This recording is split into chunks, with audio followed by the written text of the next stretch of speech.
I almost walked past this car because I thought it was the American Graffiti car, and as Chuck pulls his shot back a little bit, you'll see that on the valve cover it's got a thing that says American Graffiti. We don't see 4 two-barrel carburetor setups very often, and the Milner car from American Graffiti features that. And matter of fact, we did an interview with him at the Crown Point car show that we did, the Regional Streeters car show in Crown Point that we do every year. And I walked past this one, and I just glanced over because I thought that was the car, and I said, boy, they must have gone through it because it's really nice now, and that car isn't that nice. I mean, it's nice that it's a movie car, and it's nice that it has a history and all that, but it's not show quality. This one's show quality, so I thought they went through it. Guess what? Totally different car. First of all, you are? Wade Root. And where are you from? Fort Atkinson, Wisconsin. Please tell us about your car. We wanted to do a Milner theme and bring it up to date and make it modern Milner, and so we kept the theme. We got the 76 Corvette Yellow, which the movie car was, and we put a new Moon Eyes fuel injection carburetor system, and we went with Super Bell axles, and we took it up to World of Wheels in Chicago and got it autographed by Paul Lamott and some other guys from the movies, and we've had a ball with it. Okay, we're going to get to that point in a minute, but let's back up a little bit and tell us the make, year, model. 1932 5-window coupe, and it is engine, transmission, rear end? Same as the 350 Chevy with the LT1 Corvette cam. And the transmission? Is a 350 3000 turbo, and it's got a shift kit. And the rear end? Posi 411. Now, did you do any of the work? Yes, 3 of us. We had 3 guys work on the car. It took us about a year and a half. Okay, it's a great piece of work, but it's a great piece of work for a couple of reasons. Chuck, show the audience the car. Obviously, the chrome work is superb.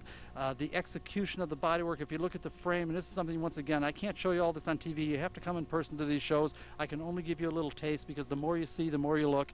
I mean, the more you look, the more you see. And the frame rails are just perfectly done.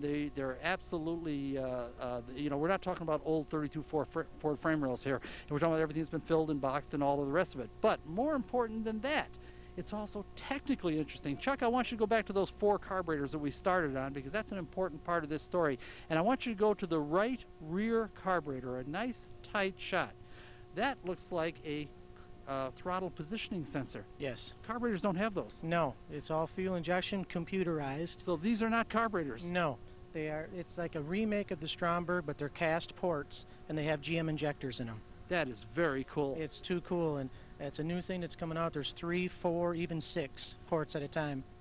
Let me explain, folks. Chuck, stay on those carburetors. The Stromberg 97 carburetor back in the 50s was the carburetor of choice. It's like saying 350 Chevy today as far as the engine you chose. You always use Stromberg 97s. The question was, if you had a flathead, maybe you had 2 on it. If you had an overhead, you had them on maybe 3, sometimes 4. 4 was kind of rare, sometimes 6, and guess what? Sometimes 8. Sometimes I don't remember. 8. That was for the big right. 392 Chrysler Hemis, and right. Don Garwood sort of championed that That's many right. years ago. Absolutely. So the Stromberg 97 is a really important carburetor, but it's also as simple as an anvil and not really up to today's standards of having air conditioning and automatic transmission and making it all work. So to have, it fooled me, to have something that looks like Stromberg 97's, 4 of them on there, and it's electronic fuel injection, that's Yes. Cool. Thank you. And Thanks it works, it starts and idles and all that? It works great. It works great. You want to hear it, I can start it up. Can you? Oh, yeah. Please, let's do that. Okay. Go right ahead. I want to hear this thing run. This is pretty cool, folks. The modern technology brought into these early street rides can probably solve a lot of headaches that we used to have. The ignition systems, for example, a lot of us tried to run Vertex magnetos. They were terrible. If you would, go right ahead.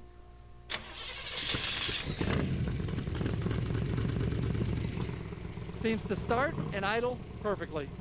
Now, who doesn't love a sound like that? If you'll remember, a few minutes ago, I didn't know what a Hudson Terraplane was. Here's another one I'm not familiar with.